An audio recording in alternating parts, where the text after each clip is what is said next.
And we welcome you back to 757 Saturday Sports Talk. Like, share, and subscribe to our YouTube page on Cova Sports TV. And we are now joined by a special guest. He played his high school football right here in the 757 at Ocean Lakes High School, now doing some coaching with the Oscar Smith Tigers. He also started at the University of Virginia, played in the National Football League. You saw him with the San Francisco 49ers, also with the Detroit Lions. And he's got a big event coming up on Monday, this coming Monday, March the 25th at the Zeiders American Dream Theater in Virginia Beach. Join Rouse's house, visit with vendors, and be a part of an interactive panel discussion as retired NFL standouts like Aaron Rouse and Eli Harold highlight the struggles and successes facing athletes and student athletes today. You've also got Eugene Daniel from 13 News Now moderating this event, the Mental Health and Wellness Sports Symposium. We say hello to our good pal, Eli Harold. Eli, good to see you. We covered you as a player. We've had you on radio before, and now we're doing the podcast thing through the whole world out there. How you been?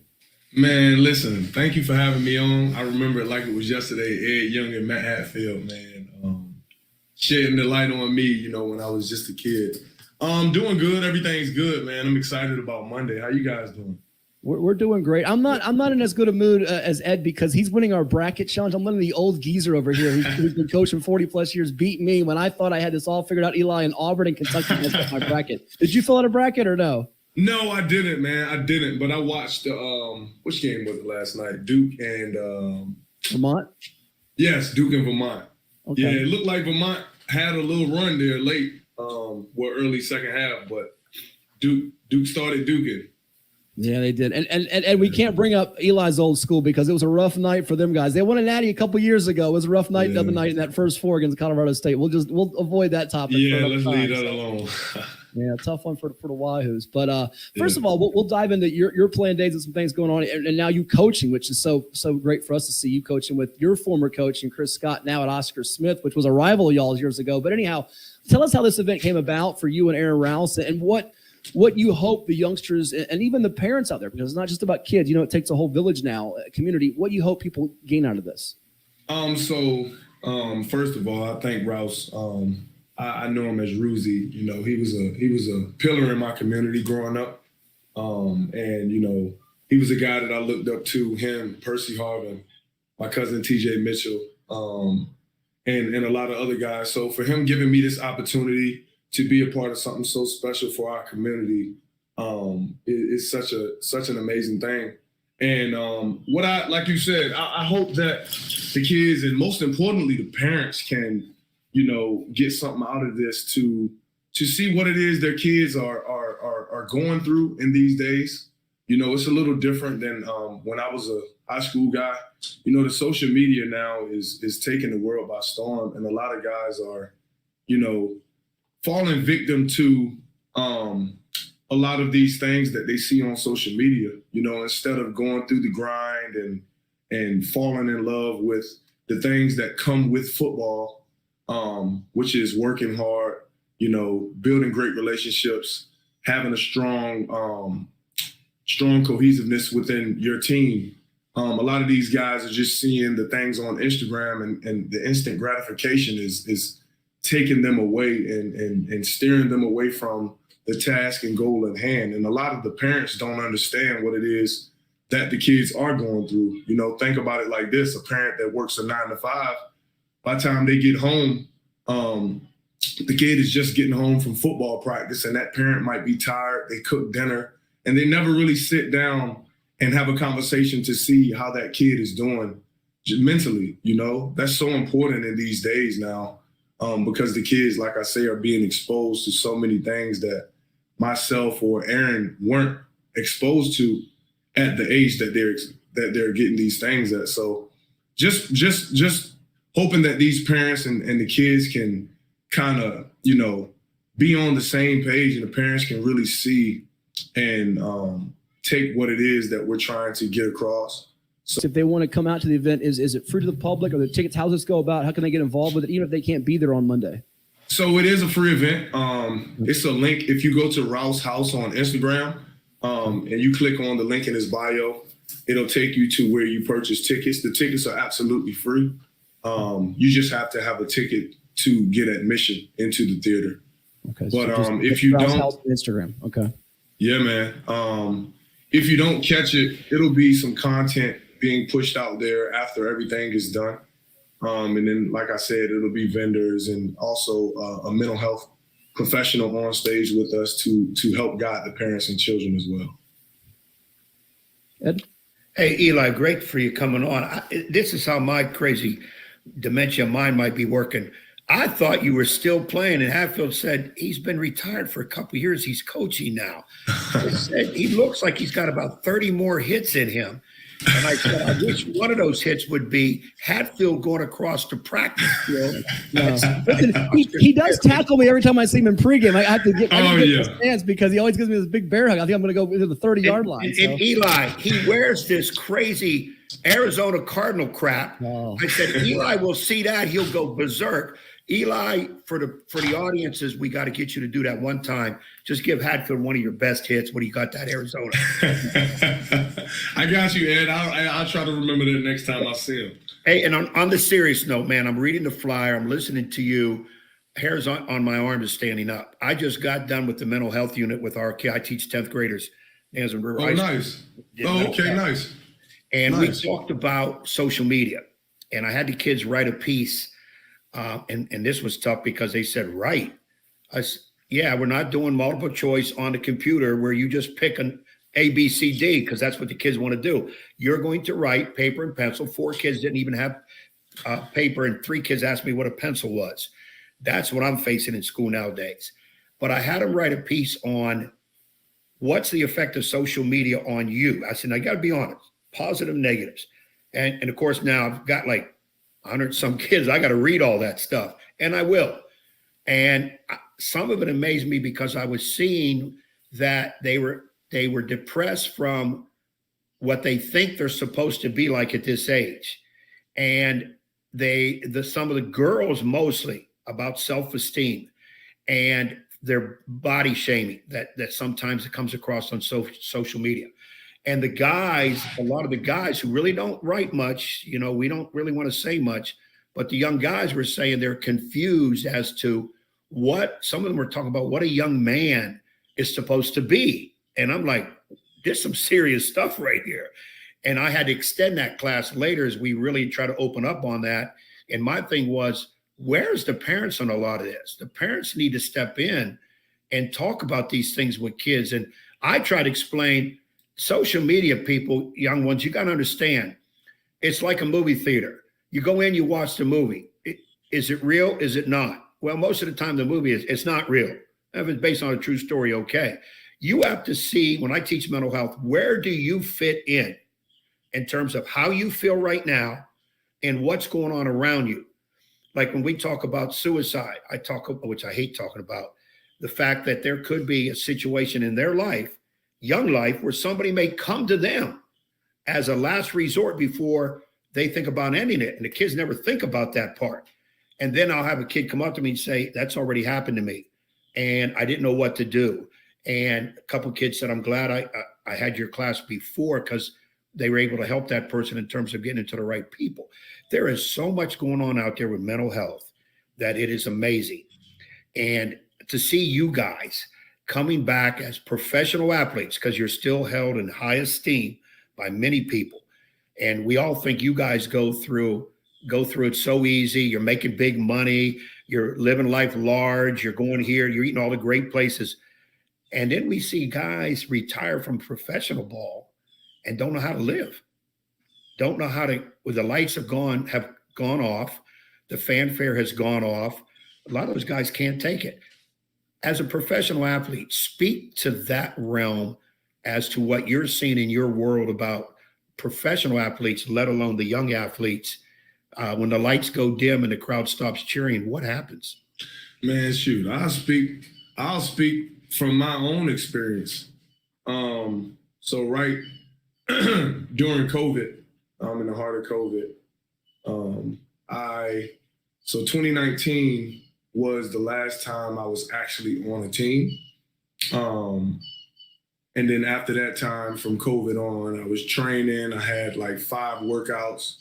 The workouts went great. I had tremendous feedback from those organizations, the teams that I worked out for. It was just one of those things. Hey, if a guy gets hurt, we calling you up. I had a workout for Atlanta, and Devontae Freeman went down the day before my workout. I worked out on a Monday, and he had got hurt on a Sunday. They were going to sign me, but they had to rush 2 running backs to work out to fill the roster with another running back. So that was kind of my last hope. And then losing football, man, realizing that it was over. I was lost. I lost myself for a while, about 2 years. I fell in depression. I was in a mental hospital. I really, like you said, when the lights dim, man, and not making the plays anymore. You go from sacking Brady, you go from sacking Jared Goff, you go from, making these big plays to nothingness. Like, you go from doing all of those great things to coming back down to earth, right? Which you never left, but psychologically, playing professionally, it puts you in you develop a mentality of it's grind. And you have no time to sit back and think about anything but the grind, and then once you get away from that, like I said, you can tend to lose yourself. So with me, I fell down such a deep hole, and then having 2 kids and being married, it affected all of that because I couldn't be the best that I could be. It wasn't until I sought help and got connected with the right people, and the NFL helped me. I went to a rehab facility for 2 weeks, and I was with a psychiatrist every day, and I was with other retired NFL players. It was like 25 of us, and just having that locker room bond again, being around that love again. We was out in California on a beach. You could take walks, you could have time to yourself to really reflect and to just be, right? And it taught me a lot, man, and it helped mold me into what I've become now. I've never been as mentally strong, spiritually strong, and intact internally in my life. So I give thanks for that because, like I said, that it was affecting me being a parent and a husband. So where I am now, to be able to look back on the opposite side of that, how can I not share this story with people? How can I not try to be influential and be a centerpiece to something that can impact the youth? That's been my mission ever since I've come out of that. So I'm excited about Monday, man, and to really get deeper into this conversation so people can feel the realness, right? Because I don't look at myself as a football player anymore. I'm such more larger than that. Football was just this part of my journey, and taking all those experiences and all those relationships to now being something even greater, I look at it now, man, like I don't regret anything I went through. I don't regret losing football the way I did because, like I said, it all brought me to where I am today. But thanks for that question, Ed. Well, Eli, first of all, I'm floored by listening to your story, and we appreciate you coming up with that. That's some tough stuff. But to say what you went through, a lot of people wouldn't do that. They'd hide it. But that's part of the mental issue. You have to grasp reality. Absolutely. And it's not anything necessarily you've done something bad or wrong. You're in a certain lifestyle and you guys, you don't retire at 65, 67 years old. It's either probably an injury is going to put somebody out. It's somebody a little bit better comes along, and you might be 30 years old and done with that lifestyle, just like that. Yeah, absolutely. Yeah, man. And if you're not prepared, sometimes the professional leagues, they get a bad reputation that they don't prepare their players for retirement.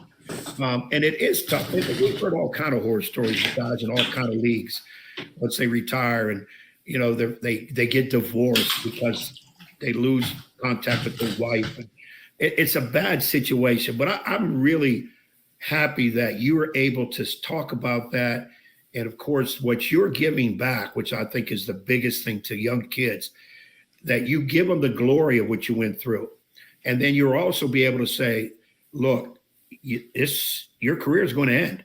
It could end at high school, after high school. It could end after college. Or if you're lucky enough to go pro, you don't play till you're 60, 70 years old.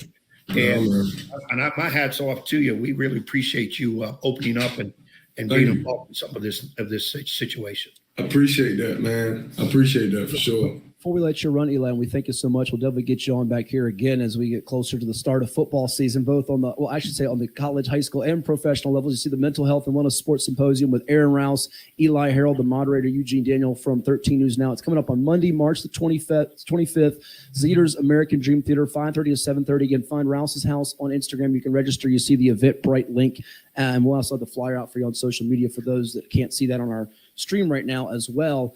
Eli, you speak on this, and Ed knows this from a coach for 40 plus years now at Nansman River, and you at Oscar Smith coaching football, and you were a highly recruited player coming out of high school at Ocean Lakes, went on to UVA, part of some great players that came from the 757 to play for Mike London. There are a lot of players you coach now and go up against that are 4-star recruits, top 250. Eventually the air goes out of the football. Is that part of the message too, that, all right, you might be that big guy one day, but eventually that it's going to stop? And you probably heard it from Coach Scott and a lot of your coaches coming up, Coach London, and didn't fully grasp it, right? Yeah, man. It's wild, man, because the old folks always used to say life comes full circle, right? Like there's nothing new under the sun, and being able to take myself back to those moments, man. Like I can just go back and remember the words from Coach Scott, remember the words from Coach London so vividly, of them saying those words of it's going to end one day. And I always just let it go in and it's gone. Because I trained myself to, I didn't have my dad, man. He was 15 minutes from me my whole life, right? And then my mom passed from pancreatic cancer when I was 15. So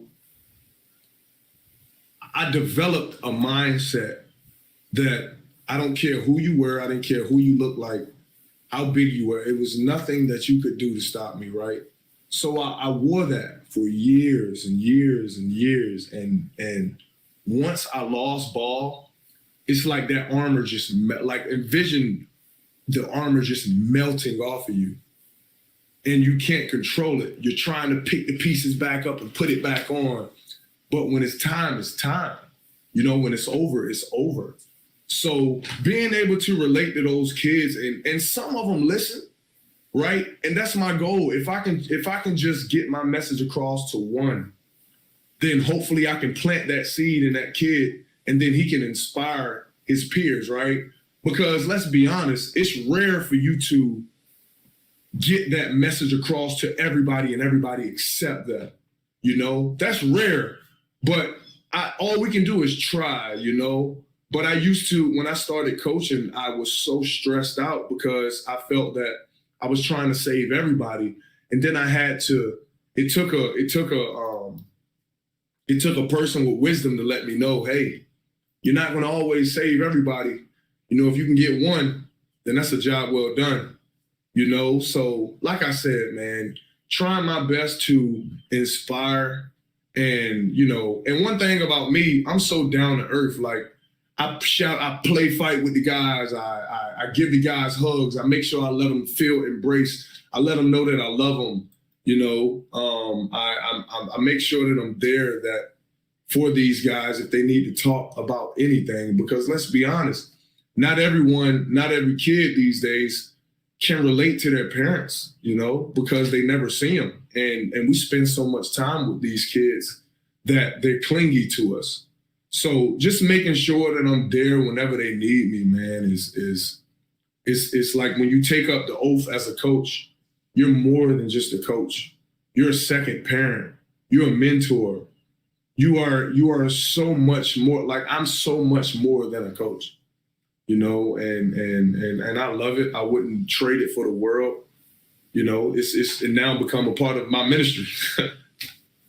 That's really awesome. Well, again, check it out. The Mental Health and Wellness Sports Symposium, Rouse's house. Aaron Rouse, former safety with the Green Bay Packers, first Colonial High in Virginia Beach, another Virginia Beach native who started Ocean Lakes High School, retired linebacker from the 49ers, played with the Lions. Eli Harold, along with Eugene Daniels, coming up Monday, March the 25th at the Zeiders American Dream Theater. Eli, we thank you so much. We wish you all the best. We're so thrilled to see what you're doing to help out the youth in so many ways, even beyond the coaching. And I'm sure we'll get you back on to chat about great things, including not our brackets, but football coming up and so much more. Absolutely, man. Thank you. Whenever you call, I'm here, bro. We appreciate it. Hey, Eli, appreciate it. Good luck in that second career. And I'm telling you, I'm on the other end of coaching. I probably only got a few more years to go. I still enjoy it, still like the competition. But good luck, because it's a little different starting out now than what I did back in golden days of coaching. Listen, Eli, he's going to come to the Nance River Oscar Smith football game and yell at you and LaFonte Thurgood and Chris Scott to say, "Hey, 4th and 6, run the flea flicker here." He's gonna be that crazy guy from the stands yelling that. That's it. As he shakes his head, see, he's not going to deny it. That's him. He wants to throw 3 flea flickers a game, which is why we keep him in gyms, not outdoors. Funny flea flicker story. I got 10 seconds. Go ahead, real quick. I would have broke Justin Hunter's record at Ocean Lakes if I would have caught this pass. Okay. It was playing against Kentsville. LaFonte, man, Reggie, he gave the ball to Reggie Owens. Reggie tossed it back. Bro, the nearest defender was 25 yards away from me. At this point, I had like 140 receiving yards. The ball hit me right in my hands, man, and I dropped it.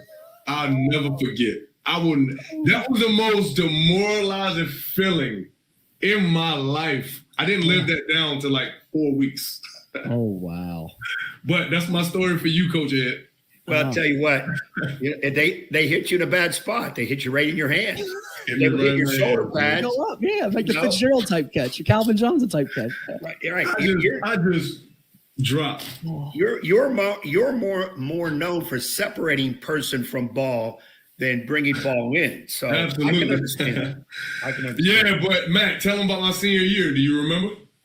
You were a monster now. You were a monster. He played some Wildcat quarterback, wide receiver, defensive end. He did it all. I remember 20 touchdowns and 18 sacks. I'm going to never forget that. Hard to do that. He's up there for sure. One of the all-time top athletes in the 757. Oh, man. And we appreciate you. Went on and represented well.